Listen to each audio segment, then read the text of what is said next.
Nadia Blake could still feel the heat rising up her neck that morning when Evelyn Ross humiliated her in front of everyone. The conference room sparkled with sunlight, streaming through the tall glass windows, as Evelyn stood at the head of the table like a queen delivering a decree. Nadia won't be leading the Harlow Industries negotiation, she announced. Her tone was calm but sharp, her lips curving in a smug little smile. Damien Cole will take it from here. He's tougher. No offense, Nadia, but this deal needs a harder edge. No offense. The words stung more than she expected. Around the table, her colleagues shifted uncomfortably, pretending to study their laptops. Only Ryan Hale, the CFO, met her eyes with a flicker of sympathy. Damien sat 2 seats away, his satisfaction radiating like heat off summer pavement. The Harlow contract was worth $42 million over 3 years, a life-changing deal. Nadia had nurtured that account from a cold lead to a warm handshake. She'd spent months researching every aspect of Harlow Industries, understanding their needs, and positioning Westbridge Technologies as more than a vendor, as a true partner. She knew their CTO, Lila Morrow, loved innovation but hated risk. She knew their CEO, Thomas Harlow, valued loyalty over flash. She knew their procurement director, Marcus Rivera, responded best to respect, not aggression. Every note, every insight, every late-night call, it was hers. Now Evelyn had just handed it all to Damien. Back in her modest office with a view of the parking lot, Nadia sat for 3 silent minutes. Then, true to her nature, she opened her laptop and began compiling everything Damien would need. Every bit of research, every observation. She wouldn't sabotage the project. Integrity was in her blood. Her mother always said, "Do the right thing even when it costs you." At 4 o'clock, Damien leaned casually against her doorway, arms crossed. "Heard you're handing off your baby," he said, grinning. "I'm sending you everything you need," she replied evenly. He stepped inside without invitation. Evelyn's right. This deal needs someone who can push back. Nadia met his gaze. Harlow's team doesn't respond well to aggression, she warned. They want a partner, not a fighter. Damien smirked. That's your problem, Nadia. Business isn't about friendship. It's about winning. Then he left. That night, she stayed in the office until nearly 7. When she finally hit send on the transition file, she felt something break quietly inside her. She went home, poured herself a glass of wine, and sat staring at her reflection in the window. Maybe they were right. Maybe she wasn't tough enough. The next morning came heavy with dread. Thursday, the first negotiation with Harlow Industries. Damien was leading. Evelyn was observing. Nadia tried to bury herself in other work, but her mind kept drifting upstairs to the executive floor. At 11 a.m., her phone buzzed. A text from Ryan.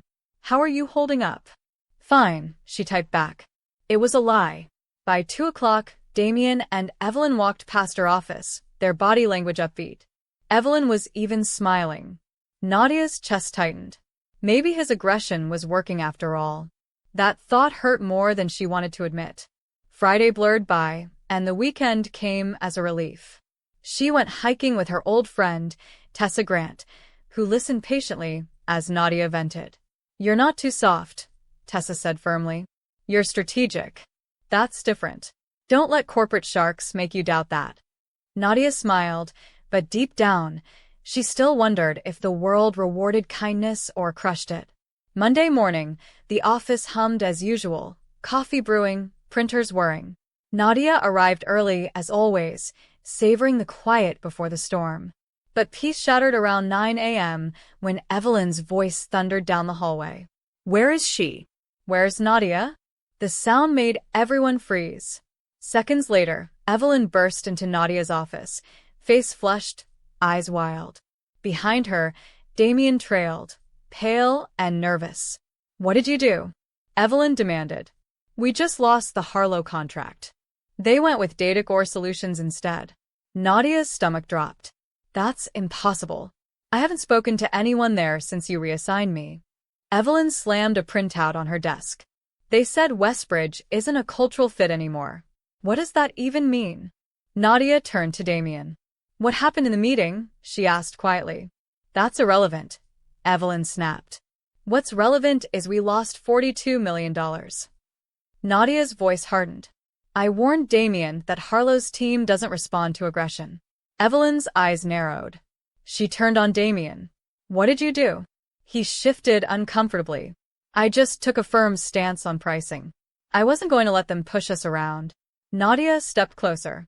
You bullied them, didn't you? You challenged Lila in front of her team, dismissed Thomas's concerns, and treated Marcus like an obstacle. His silence said everything. Evelyn's fury shifted. Is that true? She demanded. Damien stammered. You said you wanted someone tough. Evelyn's voice cracked. I wanted someone competent. Silence filled the room, the kind that stretches and thickens until it hums. People outside pretended not to listen, but everyone was. Evelyn turned back to Nadia, desperation flickering beneath her anger. Can you fix this? She asked. For a moment, Nadia just looked at her. This was the woman who'd humiliated her. This was the man who'd smirked as she was replaced. Still, she took a breath. I can try, she said finally, but you need to understand something first. Evelyn folded her arms, waiting. Business isn't about aggression, Nadia continued. It's about people. About trust. You don't intimidate your way into a partnership. Toughness isn't loud. It's steady. It's doing the right thing even when it's not easy. Evelyn's expression softened, almost reluctantly. Call them, she said. See if you can get us another meeting. After they left, Nadia sat for a long moment, heart pounding. She could call Lila. She probably could get a meeting. But should she? She thought about Evelyn's smirk, Damien's arrogance, the humiliation she'd endured. Then she thought of Lila, the quiet woman who'd once told her about her daughter's college search. She thought of Thomas Harlow, who wanted long-term partnerships, and Marcus, who just wanted respect. She picked up the phone. Lila answered on the third ring. Nadia Blake, she said slowly. I wondered if I'd hear from you. Lila, Nadia began, I owe you an apology. That meeting wasn't who we are. It wasn't who I am. I'll be honest, Lila said, her tone cool, but not cruel. The man you sent in came across arrogant and condescending. He questioned our confidence. Nadia closed her eyes, shame flooding her. He's not leading this anymore. I am. If you'll allow it, I'd like to start fresh from a place of respect. There was a pause. Then Lila asked, why did they replace you? Nadia hesitated.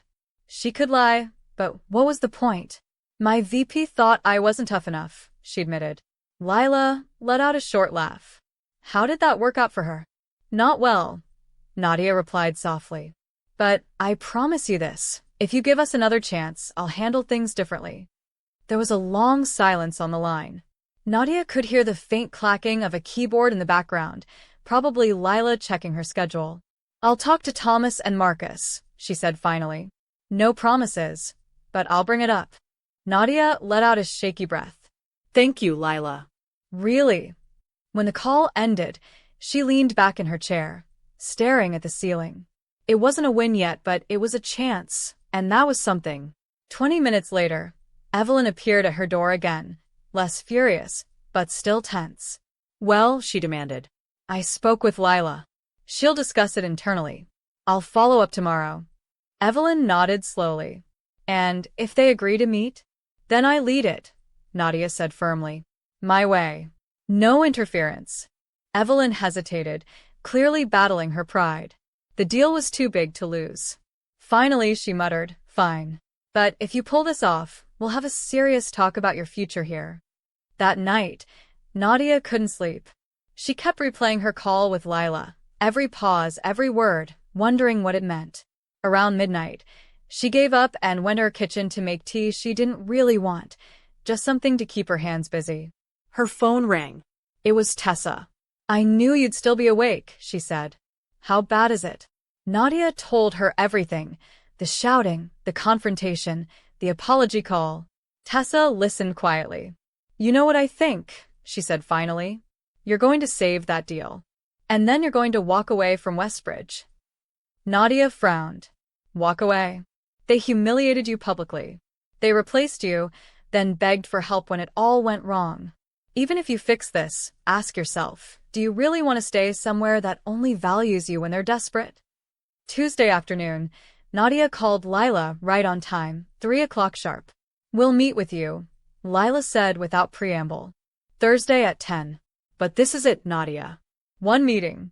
You have one chance to prove Westbridge deserves our trust again. Understood, Nadia replied. And thank you. Don't thank me yet, Lila warned. Thomas is still angry. After the call, Nadia closed her laptop and exhaled deeply. The next 36 hours blurred together. She reviewed every note she'd ever made about Harlow Industries, every message, every conversation. She built a new presentation, conversational, not flashy. No power plays, no arrogance. Just honesty and strategy. On Wednesday, she noticed Damien hovering outside her door, clearly wanting to speak. She didn't give him the chance. Whatever apology or excuse he had, she didn't need it. Thursday morning arrived with a gray sky and steady drizzle. Nadia dressed carefully, choosing confidence over armor, a navy blazer, cream blouse, tailored pants, and low heels that made her feel grounded. Evelyn wanted to attend the meeting, but Nadia stood her ground. They need to see sincerity, she said. Not hierarchy. Evelyn frowned, but eventually agreed.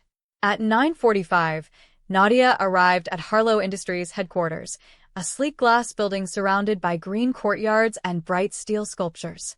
Inside, everything gleamed with quiet success. Lila met her in the lobby, professional but polite. They're waiting, she said softly. Just know, Thomas is treating this more like a courtesy than a negotiation. I understand, Nadia said, steadying her breathing. They walked through the halls lined with framed photos of Harlow's history, black and white images of factory floors, handwritten blueprints, family celebrations. This company had legacy written into its walls. When they entered the small conference room, Thomas Harlow sat at the head of the table, gray-haired and sharp-eyed.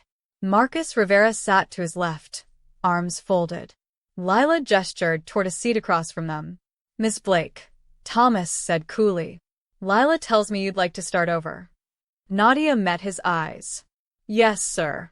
I want to apologize first. What happened last week was disrespectful.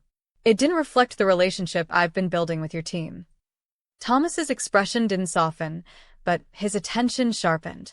Your colleague acted like we should be grateful for the meeting, Marcus said dryly. He was wrong, Nadia replied. You're evaluating us, not the other way around. She didn't rush into her presentation. Instead, she asked, before we talk about proposals, I'd like to understand what success looks like for you 3 years from now, not just technically, but strategically. Her tone was calm, curious. Thomas leaned back, considering her. Most vendors don't ask that, he said. You did. That's why we considered you in the first place. Then let's start there, she said, smiling faintly.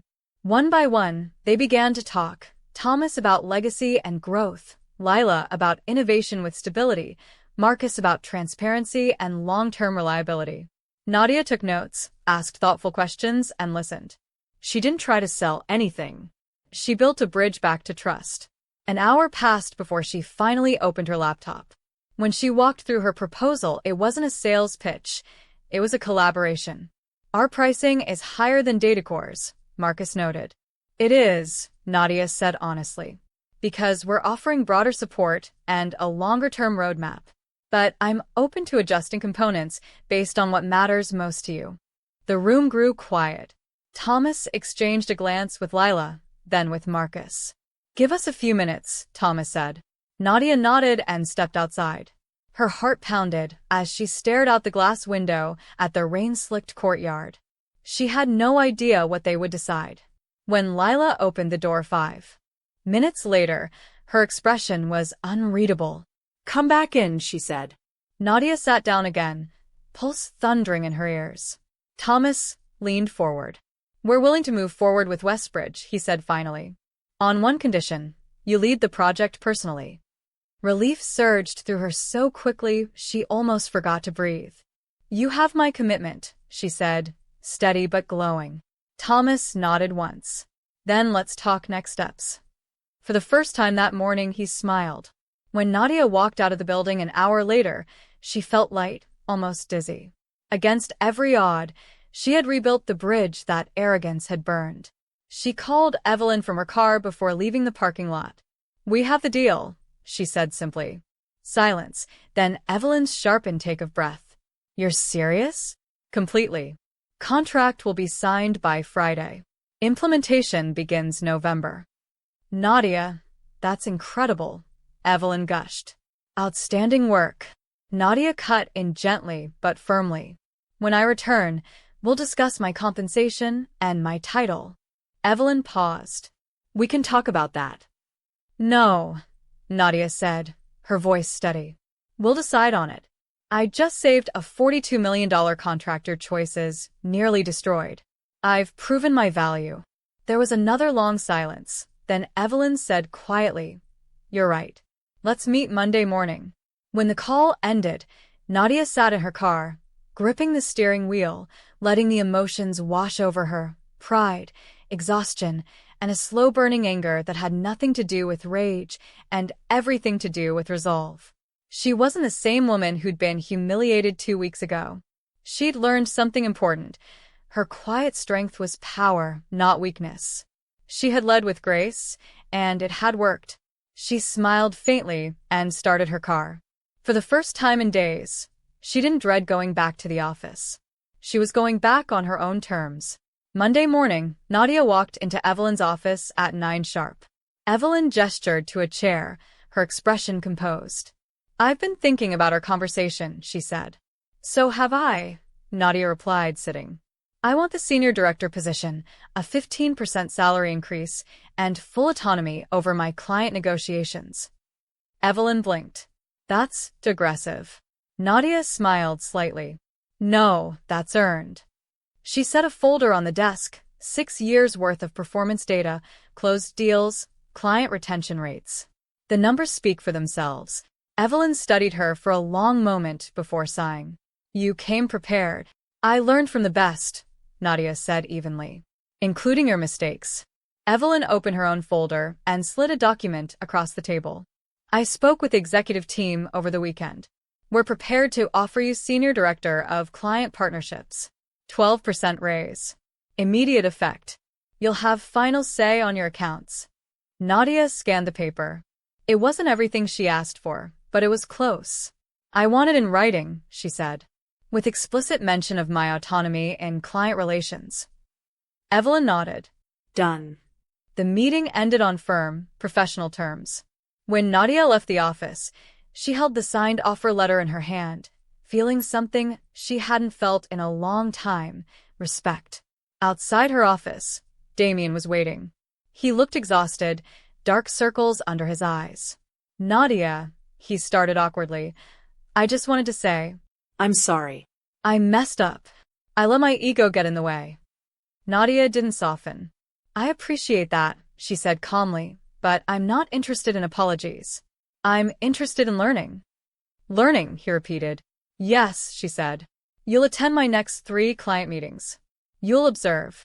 You'll see that power doesn't come from dominance. It comes from understanding." Damien hesitated, clearly uncomfortable. "Okay," he said finally. "Yeah, I can do that." "Good," she replied. "The first one's Wednesday." That evening, Nadia met Tessa at their favorite Italian restaurant. Over pasta and wine, she told her everything: the deal, the meeting, the new title. "So, you're staying?" Tessa asked, twirling her fork. Nadia smiled thoughtfully. "For now. I got what I needed: recognition, autonomy, respect. Maybe that's enough. Maybe I'm staying to prove that leadership can look different." Tessa raised her glass. "To being tough enough." Nadia clinked hers. "To redefining what tough means." For the first time in weeks, she felt light again. She'd faced humiliation, fought back with integrity, and turned the tide without becoming what they said she had to be. As she walked home later that night, the rain had stopped, but the streets still glistened. The city lights reflected off puddles, painting streaks of gold across the pavement. She thought about everything: the humiliation in the boardroom, the long nights of self-doubt, the quiet phone call that saved a contract and a career. Every moment had shaped her into something stronger. Not harder, stronger. There was a difference. Hardness breaks under pressure. Strength bends and holds. Nadia finally understood the difference. Back at home, she sat by the window with a cup of tea. Her reflection stared back, the same green eyes her mother had once called eyes that see too much. Maybe that was true. Maybe her empathy had always been her gift.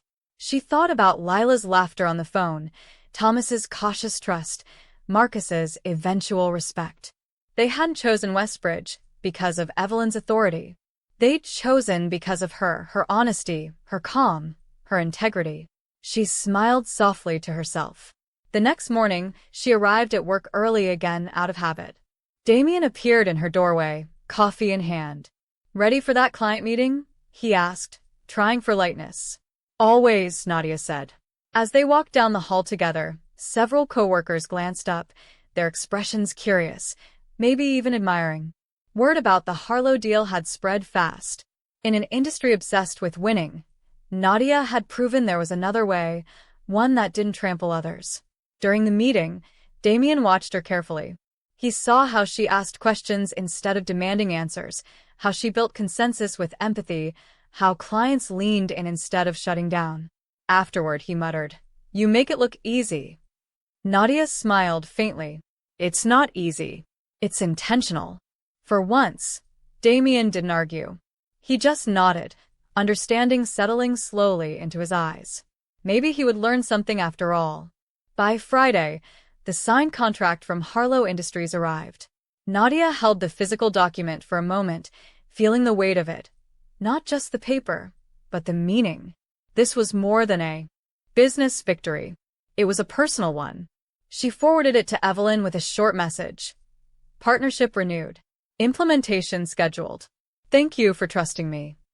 Minutes later, Evelyn replied, "No, Nadia. Thank you for saving us." That evening, as the sun set over the city, Nadia walked home, her heels clicking against the wet sidewalk. She thought about who she'd been just 2 weeks ago, the woman who'd questioned her strength. That woman was gone. She knew now that being tough enough didn't mean being loud or ruthless.